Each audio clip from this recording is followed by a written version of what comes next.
¿Te imaginas tremear con eso? Mira, mira, mira, mira, Dios. Sal, tenías que ir grabándolo, Tito. Ya voy, ya voy. Ah, ya va. Mira el C2 con llantas negras.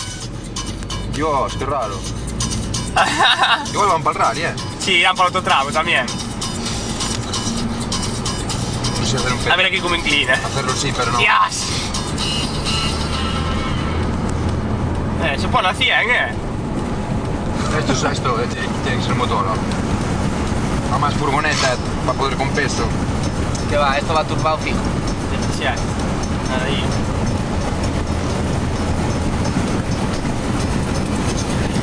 Dios, que nada que le tuerce. Hacemos que tumbamos.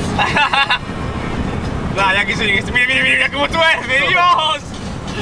Parece que vuelca todo. Hacia esto. ¡Qué descontrol! ¿Cuánto va? A 125. Pero me agarra, mira, mira, mira, mira.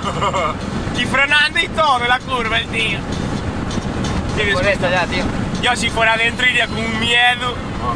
Y hago encima top el tío. A ver cómo entra aquí en la curva esta. Eso no tiene ni que frenar.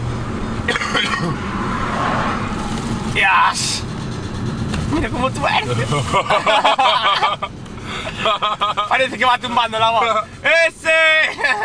¿Y ahora hacia dónde? A uno de ellos. Hacia Las Pontes, ¿no? Sí. Si hago silillo antes. ¡Qué calla! ¿Qué pasa? Pues, hostia, perdéis así un poco el nabo, ¿qué no? Lo que pasa es que tardas un año en venir del rally. ¡Bu! Vas a 100 todo el camino. Estoy grabando la peña de dentro. ¿Y ahora?